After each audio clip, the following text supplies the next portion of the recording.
government needs 5 years to fulfill pledges.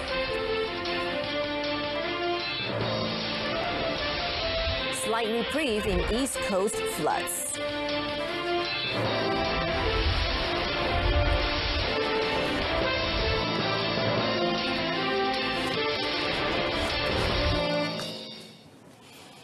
Good evening, welcome to News on 2. I'm Jessica Lee. Malaysians are urged to give the Pakatan Harapan or PH government 5 years to implement its pledges. Prime Minister Tun Dr. Mahathir said Malaysians who no longer had faith in the government could determine their future through the ballot box in the 15th general election, or GE15. Tapi kita buat janji yang banyak. Dia akan mengambil masa 5 tahun sebelum kita dapat tunaikan janji. Tetapi apa yang berlaku ialah di waktu kita menyediakan manifesto, kita tak dapat maklumat yang penuh. He reiterated that the government found it difficult to fulfill promises made in its general election manifesto because of the damage caused by the previous government. The Premier was met after attending the 58th PERKIM's annual general meeting. On the proposed amendments to the Security Offences or Special Measures Act 2012, he said the government was still studying the matter. Kita tak nak dengan mudah bebaskan pengganas umpamanya. Kalau kita dapati orang itu menyediakan bom untuk nak letup di sana sini, orang yang semacam itu kita tak boleh bagi bail. Sebaliknya ada orang yang dituduh kononnya merosakkan ekonomi, tapi tak ada benda yang tepat. Orang yang semacam itu kita boleh bagi bail dan tahanan dia kita tak boleh lama sangat.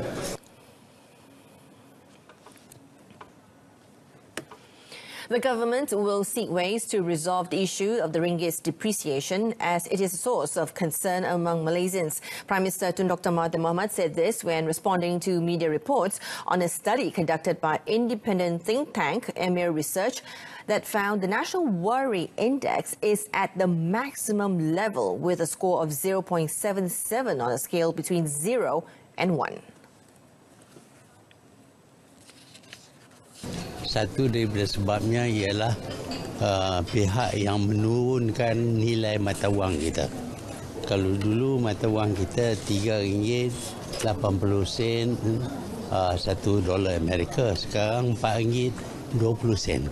Jadi dengan kerana nilai mata wang kita, segala yang kita beli itu dah menjadi lebih mahal lah. Tun Dr. Mahathir was met after attending the 58th Muslim Welfare Organisation Malaysia or PERKIM annual general meeting. According to the Emir Research, cost of living was reported to be the source of most worry for Malaysians polled, scoring 0.81. Now, Muslim nations have the capability, strength, and could compete against the other developed nations, but do not have the will to do it. This, according to the Prime Minister, resulted in the Muslim nations being perceived as weak and the Muslims continue to be suppressed, controlled and abused by other countries. The Premier also expressed disappointment that none of the 52 Muslim countries were categorized as a developed nation. Maklumat penting dulu. Kita tidak dilarang daripada mencapai kemajuan. Saya yakin kalau kita betul-betul mengamali ajaran Islam, kita juga akan menjadi negara yang maju yang mampu memberi perlindungan kepada umat Islam. Tetapi mungkin dia mengambil masa yang panjang. Ini tidak harus mengecewakan kita kerana dalam tiap usaha bukan boleh berlaku dalam satu hari.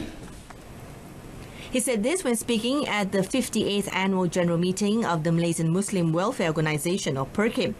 Tun Dr. Mahathir added that at one time there was a Muslim nation that was considered advanced, strong, and no one could suppress the Muslims back then, but the situation was different now. Reflecting on the current scenario, he said it was sad to see Muslims in Myanmar being evicted from the country, while in the Arab world, Muslims had fled from their country for protection in other non-Muslim nations.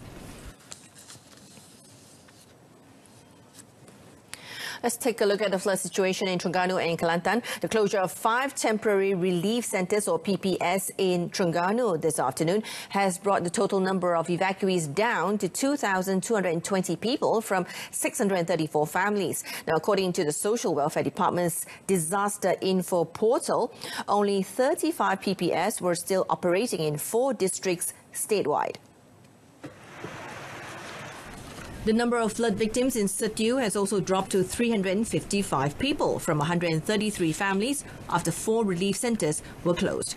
While in Hulu Terengganu, 3 PPS have been closed and the remaining 71 evacuees from 29 families are still being housed in 2 PPS, namely in Kampung Durian Bador and Kampung Pengkalan Ajal. However, in Besut, 2 more PPS have been opened to accommodate the increasing number of evacuees to 1,293 people compared to only 1,148 reported this morning, bringing the total to 23 relief centres. In Dungun, the number of PPS remained at 4, but the number of evacuees has increased to 501 people from 139 families compared to 483 victims from 134 families this morning.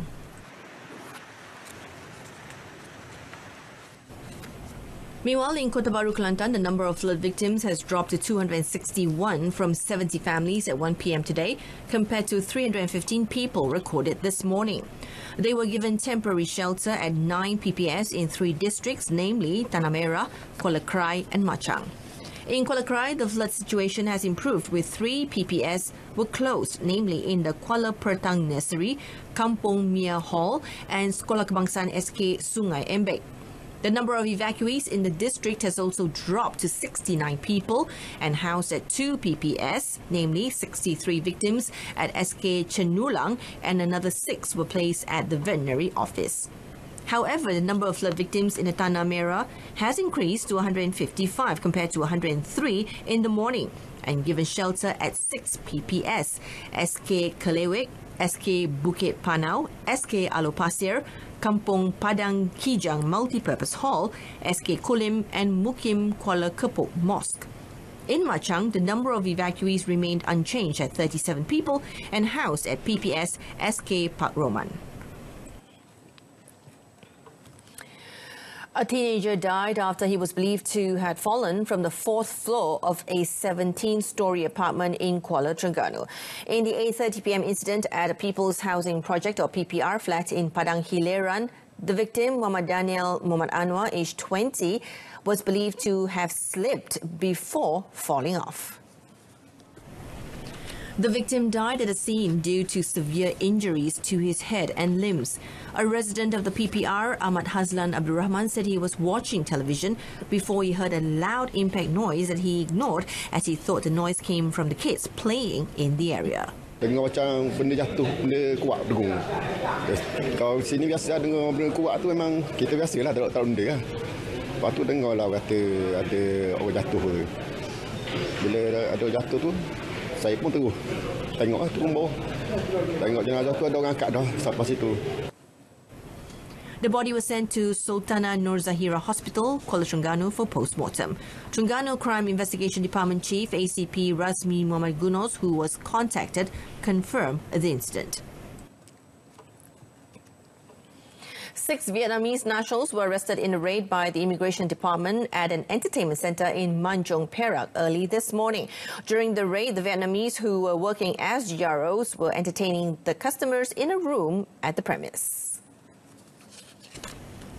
Perak Immigration Director Kamaluddin Ismail said the Vietnamese were aged between 25 to 35. Kita maklumat kita, jagaan kita ramai tapi mungkin asal sebab-sebab tertentu kita hanya dapat 6 orang ini. Tapi kita akan terus melakukan pemantauan dari masa ke masa dan memastikan tiada lagi banyak lagi berlaku kesalahan melibatkan warga asing di Manjung inilah. The detainees were taken to the Perak Immigration Department office for further investigation. The case is investigated under Regulation 39B of the Immigration Regulation 1963 for abusing social visit pass and Section 6 subsection 1C of the Immigrations Act 1959-63 for not having legal permits. In other news, the 7 states which previously disagreed to ban child marriage has agreed to the proposal provided if the current law is tightened and updated. Minister in the Prime Minister's Department, Datuk Seri Dr. Mujahid Yusof Brawa, said the state government has the right to regulate the minimum age for marriage. The Islamic Family Law Act, or Act 303, could only be amended by the state governments. Dalam kita nak meyakinkan mereka bahawa lebih baik kita meletakkan had umur 18 sebagai ketetapan dalam jadi 7 negeri ini akan menetapkan. Dia akan mengetat. Ya. Dia terima, yang tu dia terima. Tapi dia tak nak semua negeri lah yang bersetuju untuk mengetatkan tu kalau ikut semua negeri. Cuma yang bila had umur 18 nak sebut tu, yang tu hanya beberapa negeri saja. Negeri lain dia tak mau sebut had umur 18. Tapi dia bersetuju untuk mengetatkan undang-undang tersebut. Datuk Seri Dr. Mujahid said the discussion to tighten the law is being done by the Women, Family and Community Development Ministry and several agencies. Meanwhile, in another development, Datuk Seri Dr. Mujahid said he respects the High Court's decision to allow Jawi to be taught in Chinese and Tamil schools. He explained that the decision was made by the court and have no political intention. Datuk Seri Dr. Mujahid was speaking after officiating the International Academic Seminar in Kuala Lumpur. The Domestic Trade and Consumer Affairs Ministry and the Housing and Local Government Ministry will be discussing on the issue of the difficulty for hawkers and small business owners to obtain a business license. Kita dapati ada beberapa bukannya masalah, tapi hal-hal yang berkait dengan pentadbiran. Jadi nak mulakan perniagaan berdaftar dengan Suruhanjaya Syarikat, betul dah tu. Tapi bila kita nak niaga di peringkat bawah, kita ada satu autoriti lagi, iaitu PBT. Jadi kementerian telah berbincang dengan Kementerian Perumahan dan Tempatan di peringkat ketua usaha dan KPKT telah mengeluarkan satu pengeliling kepada PBT sebagai panduan untuk facilitate dan mempermudahkan. Datuk Seri Saifuddin was speaking at the 2019 National Hawkers and Small Business Day in Alor that was officiated by the Kedai Menteri Besar, Datuk Seri Mukhris Tun Mahathir. He said some small business owners, such as food truck operators, have difficulties to obtain licenses as they need to get approval from the Road Transport Department to operate. According to him, so far 1.5 million hawkers and small business owners have registered with Companies Commission of Malaysia, SSM. Now, about 50% of Kampung Baru landowners have given their feedback on the government's offer to acquire the land. Federal Territories Minister Khalid Abdul Samad said the ministry will keep on engaging the landowners in order to explain about the government's offer and development plan that is expected to benefit the community. So, kita nak selesaikan masalah, kita nak capai matlamat yang baik, kita tawar harga yang baik.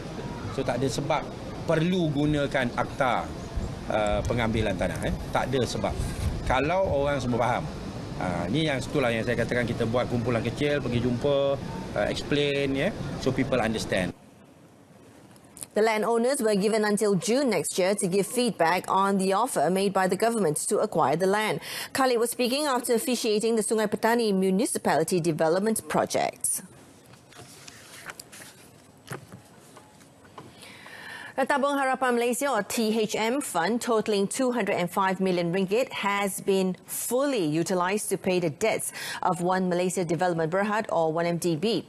Finance Minister Lim Guan Eng said the government used RM61.68 million from THM for the amortisation of the 1MDB Islamic medium-term note sukuk interest, the payment which was made on Thursday. In a statement today, Lim said the government was committed to pay off all the loan obligations inherited from the previous administration, with the next payment of $66 million to be made by 1MDB, which is due on the 9th of March next year on the 1MDB Global Investments Limited or GIL bond interest. Lim said 1MDB's current debts amounted to 50.5 billion ringgit, including interest, and would only be fully repaid in 2039. Last February, the Finance Ministry announced the amount of fund in THM as of 14th of January was 202.71 million ringgit, and with investment benefits of 2.77 million ringgit, bringing the total amount to 205.49 million ringgit. Now, Malaysia has retained its seat on the International Maritime Organization or IMO Council for the 8th consecutive term with a higher vote tally, boosting the country's image in the global maritime industry. Malaysia secured 142 votes, the third highest among 24 other candidates in the same category, compared with 131 votes in 2017, which put it in 9th place. Transport Minister Anthony Loke Siew Fook said the re-election of Malaysia as a council member under Category C is important as it will boost the country's image in the global maritime industry. At the same time, it allows Malaysia to access first-hand information on maritime initiatives spearheaded by IMO. Kita ada komitmen yang berterusan dari segi memberikan latihan-latihan teknikal kepada negara-negara membangun. Dan kita memainkan peranan ini secara berterusan. Ia tak bolehlah bermusim. Ia bukan kerana hanya tahun pemilihan kita membuat sesuatu.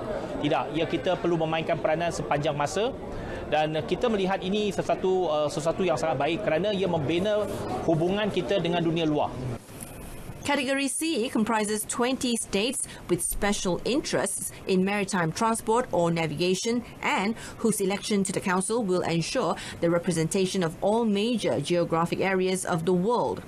Others in this category are Bahamas, Belgium, Chile, Cyprus, Denmark, Egypt, Indonesia, Jamaica, Kenya, Kuwait, Malta, Mexico, Morocco, Peru, the Philippines, Singapore, South Africa, Thailand, and Turkey.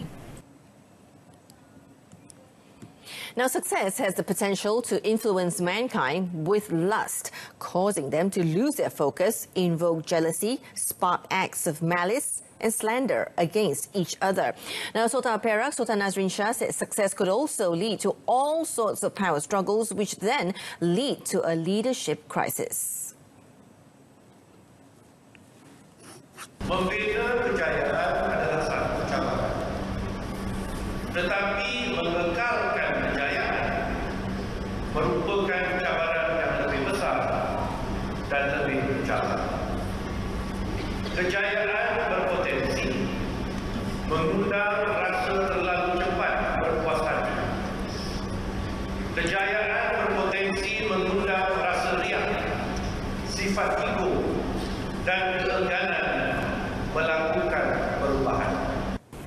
Sultan Nazrin said this when gracing the 12th convocation ceremony at the University Sultan Azlan Shah, USAS. The one-day ceremony saw 1,367 graduates receiving degrees and diplomas in their respective fields of study. Sultan Nazrin, who is also the USAS Chancellor, said the success of an institution is influenced by visionary leadership, team spirit, dedication, as well as staff commitment and the support from the stakeholders as well as the surrounding community. In this regard, he asked USAS to devise and frame a strategic plan for the next 20 years by identifying and daring to explore new territories to continue striving for greater success. Kevin Ramalingam has resigned as CEO of Malaysian Football League or MFL effective yesterday. This was confirmed by MFL in a media statement, which also announced the appointment of MFL board member Dato' Abdul Ghani Hassan as interim CEO effective tomorrow. Dato' Abdul Ghani, according to the statement, was appointed as interim CEO by MFL President Dato' Hamidin Mohamad Amin until a new CEO is officially appointed. It said it was a unanimous decision by the board of directors after receiving Kevin's resignation letter on Thursday, following the latter's decision to pursue a new career. It added the MFL board of directors accepted Kevin's intention to resign and thanked him for his services and wished him well on his future endeavours. He has held the post as CEO since April 2015. Speculations on his resignation risen after a blog reportedly said yesterday was Kevin's last day at MFL and had bid farewell to MFL staff as well. Captain Stephen Strock scored straight from a corner kick in the second half as hosts Philippines edged 2017 finalist Malaysia 1-0 in men's football of the SEA Games 2019 at the Rizal Memorial Stadium in Manila. Coming on the back of a 2-1 defeat to Myanmar, it was Philippines who made the liveliest start in a do-or-die clash for them. However, they failed to capitalise on their early domination as Malaysia defence held on tight. Much of the second half was a stop-start affair with both teams showing the physical side of their game. Tempers also flared as the referee had to sweat it out to keep things under control. The match needed a goal and it came in the 78th minute. Azkal's captain Strock on corner kick duties took an in-swinging one towards the near post which angled wickedly towards the goal. Malaysia custodian Haziq Nazli could only punch the ball onto his defender Daniel Amir and back into the net, but the goal was credited to Strock as the match officials deemed the corner to have crossed the line before being dealt with by the young JDT2 goalkeeper. Malaysia, stunned by the goal, tried to hit back, but except for a fired effort, few minutes after the opener, that was ballooned over. Dato' Ong Kim Sui's side never really threatened to equalise against a revitalised Philippine side. Meanwhile, Dato' Ong Kim Sui said Malaysia is mathematically still in the run for the next stage. The Young Tiger squad is now currently under pressure as only the top two teams will advance to the semi-finals. But Dato' Kim Sui believes his charges can still make amendment to their performance and turn the tables around. I believe that from the next game, the boys have to back up if he really wants to go to the next stage. Last night's results places Malaysia in fourth spot with a point, while Myanmar tops the group with 7 points, followed by the Philippines and Cambodia with 4 points each. And that's it from us this evening. In our top story, government needs 5 years to fulfill pledges. Tune in to the live coverage of the 2019 SEA Games opening ceremony happening right now on TV1. I'm Jessica Lee. Thank you for joining us.